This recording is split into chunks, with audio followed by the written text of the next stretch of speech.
Hey guys, Adam Painchaud with E3 Firearms Association, and today excited to introduce you to Christy Painchaud. Shares the same last name as me, actually my wife.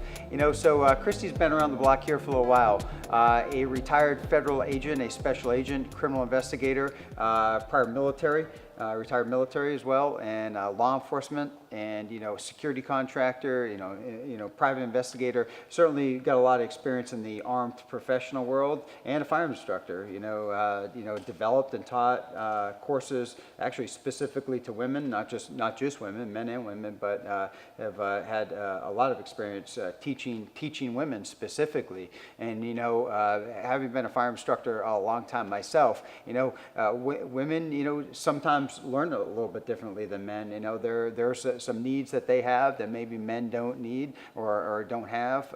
So I want to kind of get into that with Christy a little bit, and also as a mom of two little rugrats, how do you go about packing a heater every day? How is it practical? Can you do it? So some things we're going to get into with Christy. So Christy, thanks for being out here, and something I think our viewers, especially obviously our female audience, is going to want to know is there a difference between women-specific firearms training versus men?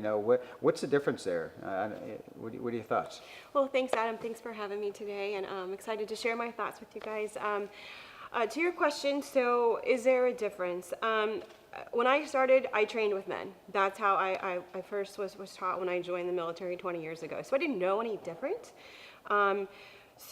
And then fast forward to about 15 years later, when I did start seeing the transition with the empowerment that women got from women-only training and the demand that was there, that's what grew my interest into teaching women-only. And boy, I tell you, like, women, they loved it. They loved just being in just the comfort zone of there's no egos, there's no pride, there's no uncomfortableness in the room, because a lot of women, seek out training for different reasons, and one reason may be because something traumatic may have happened in their life. So training with firearms around men, where they maybe were in a situation of domestic violence or assault where there was a firearm involved, can completely make that whole training process elevated and more stressful than it really needed to be. And if they're in that environment because they want to learn a new skill to protect themselves or to empower them, to build them with confidence to be able to handle a situation in the future, definitely, I think,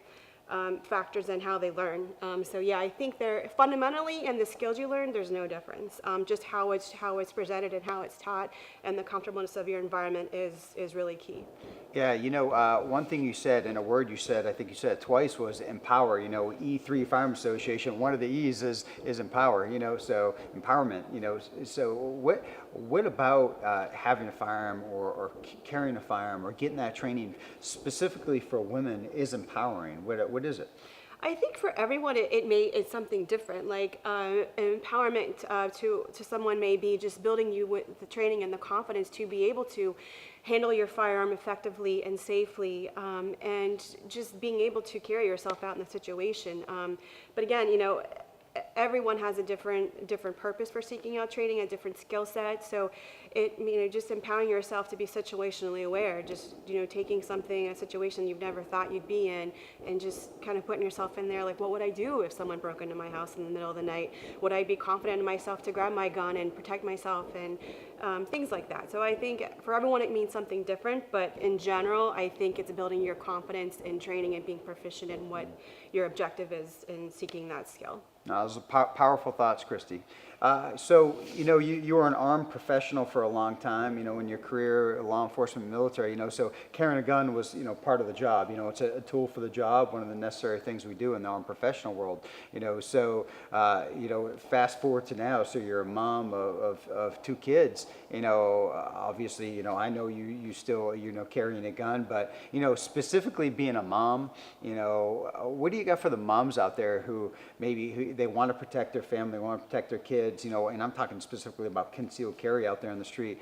How do you do it? I mean, it's got to be, I'm sure, you have challenges of just how and where to conceal and carry and things like that, but then you have the whole safety aspect of oh boy, God forbid that, one of the kids gets a hold of the guns, so what are your thoughts there on moms specifically carrying? Yeah, I mean, definitely. As you know, our home environment definitely changed once we introduced children into our lives. I mean, we used to, guns locked and loaded, every room in the house, that was the way we lived. Obviously, things completely came to a screeching halt once children were running around, little pitter patter down the hallway. And I was not going to jeopardize myself being prepared for something that I would want to encounter, especially with your children, because boy, my life has completely changed, and now my most important job in the world is being a mom, and that's, if anyone harms my children, I mean, mama bear is coming. You're like, you're there, and I want to have a plan, and Adam and I, we do have a plan, and we've practiced our plan, and it's being prepared, not paranoid. So yeah, the home environment, definitely you have to think about getting biometric safes and in carrying a gun. I always have a gun on me. Obviously, things have changed. My children, they don't know where my mommy's gun is. They don't even know that I have a gun on me. But, if I go for a walk with my kids, is it in my waistband, in a belly band, or is it where I have it concealed in the stroller where they can't get to it? Of course I do. But those are things, it's something I consciously think about all the time. And you hear horror stories all the time of people, Yeah. I read one of my grandmother in Sam's, and the 3-year-old got the gun out of her purse, but you consciously have to constantly be thinking about, where is my gun, and is it safe away from my children? And carrying it concealed obviously is very, very challenging, especially, I'm a diva, a TJ Maxx diva. Like, I like wearing cute little clothes and carrying cute little bags. I'm not jeopardizing my firearm safety and having a gun on me. There's a balance, and you have to do what works for you. What works for me may not work for, my best friend as a mom, or my sister as a mother, or my friends. And, just what works for you, and finding that comfort zone, and it has to be practical. And something you said there is, we're not paranoid but prepared, and there's a difference, folks out there, the ladies, there's a difference between being paranoid and being prepared. You hit the nail on the head. But if you don't have the tool to defend yourself in a deadly force encounter, that is the ultimate tool, the gun, right? So having it is important. Right. And especially if you've got the training to go along with it. Obviously, that's important. Right. Something you touch on, we want to obviously keep the kids safe, your moms, your dads, you want to keep your kids safe and, access to firearms and things like that. But what we've really found, and a lot of folks out there, is it's important to educate them too. And, when they're real little guys and gals, running around, there's an appropriate age, where it makes sense to actually start training them, but really young, it's important to know the basic do's and don'ts, really, more specifically, right? The don'ts, what are we telling the kids, with guns? Yeah, we don't ever touch firearms. If you see them, you don't ever touch them. Yeah.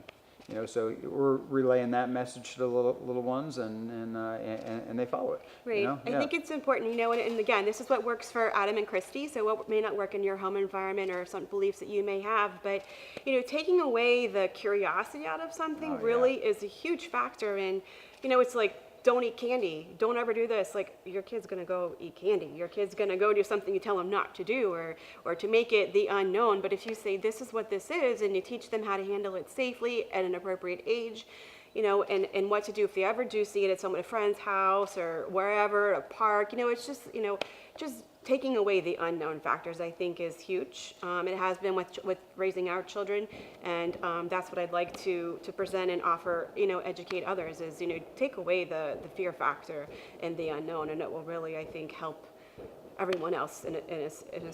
Yeah, that's huge. Curiosity killed the cat, common saying, get that curiosity out of there, educate, educate them, and, so they respect it. They know, not to touch, unless mom and dad are around, or a responsible adult, things like that. And then there's a transition where, you start to actually educate them on the use of and train them, whether it's just target practicing or, plinking 22s in the backyard if that's appropriate. And it's fun, it's a fun skill for kids to learn how to do. It's a discipline, and, character builder and all that good stuff. So, you'll be hearing a lot more from Christy, obviously a wealth of experience, both from a professional armed professional carrying a gun for a living as a federal agent, criminal investigator, military member. So she's got that experience and the experience of being a mom and the challenges, more importantly, of being a mom, but being prepared, not paranoid, but being prepared, having the gear, having the tools, having the training, having the mindset, and the do's and don'ts with the kiddos, things like that. So